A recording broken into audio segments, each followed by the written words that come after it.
Pour ne rien manquer, abonnez-vous maintenant. Les vraies voix Sud Radio, ça fait du clic sur les réseaux sociaux. Et dans les tendances sur Twitter, on trouve la peine de mort, Félix. Oui, c'est à Jordan Bardella qu'on doit le retour de ce débat, entre guillemets. Ce matin sur BFM TV, le président du RN était interrogé sur cet horrible meurtre d'une fillette de 5 ans dans les Vosges.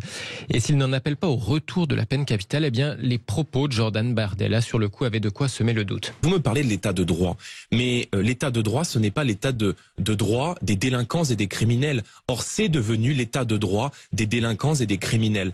L'échelle des peines s'est effondrée dans notre pays. Elle s'est effondrée depuis, il faut bien le dire, la suppression de la peine de mort dans notre droit qui a effondré la peine pénale. Moi, je ne suis pas pour le retour de la peine de mort. Ça veut dire quoi, ça, Jordan Bardella? Ça veut dire que la peine de mort a effondré l'échelle des peines dans notre société. La peine capitale. La peine capitale a disparu.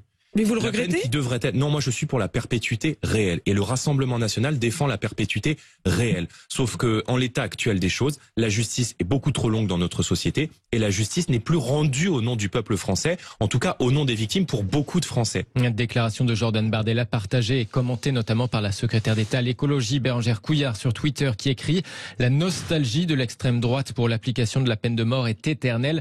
La peine de mort et la démocratie sont incompatibles. » Nous poursuivons sur les réseaux sociaux Félix Mathieu, où il est aussi beaucoup question de ce nouveau bain de foule d'Emmanuel Macron. Et oui, on parlait tout à l'heure de cet hommage à Toussaint Louverture dans le Doubs, mais aussi de cette halte surprise au marché de Dole dans le Jura pour discuter avec des habitants. Eh bien, sur cette halte jurassienne, le chef de l'État s'attire les foudres de la députée LR du coin, Justine Gruet. Elle alimente son procès en mépris, car elle l'a aperçu, mais de très loin, mais vraiment très loin. Elle poste une photo de l'hélicoptère d'Emmanuel Macron qu'elle aperçoit dans le ciel survolant sa circonscription. Le président de la République fait preuve d'un grand mépris, écrit-elle, en tant que député du Jura. Je n'ai pas été informé de sa visite à Dole. Je l'ai donc vu passer au-dessus de Chamblay, où je travaille avec des élus et des acteurs associatifs de ma circonscription. C'est quand même des erreurs de cabinet, ça. Hein. Oui. Vous savez que quand on est dans un cabinet, la première chose qu'on fait, je vois que François de Rugy lève les yeux au ciel, mais lui-même a appliqué les méthodes. Tu sais très bien que les gens qui préparent les déplacements doivent absolument ne pas commettre ce genre d'erreur.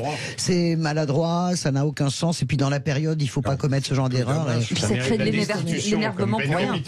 Non, mais oui, mais ça s'accumule. Si c'est un arrêt improvisé, et on va pas prévenir tout, parce que c'est pas la députée, hein, c'est faux ça. Hein, c'est tous les députés du département, c'est ça le principe. Hein, et non, tous les sénateurs du département et le maire de la commune et le président du conseil général, mais c'est normal. À ce moment-là, on fait plus rien de spontané. Ça, pour le coup, moi, c'est quelque chose que je trouve plutôt sympathique chez Emmanuel Macron.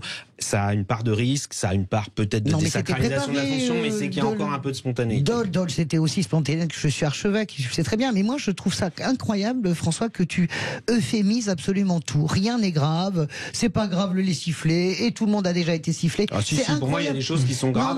Pour moi, il y a des choses qui sont très graves. Des députés qui se photographient avec la tête d'un ministre sous leurs pieds en disant super. Ça, je trouve ça grave. Et là, bizarrement, tout le monde n'arrive pas à condamner ça. Mais si, tout le monde l'a condamné. Non, le tweet est toujours en ligne.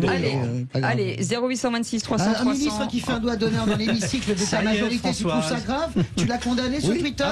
Tu l'as condamné, toi? Non, mais moi, je fais plus de tweets politiques. Ouais, c'est ça.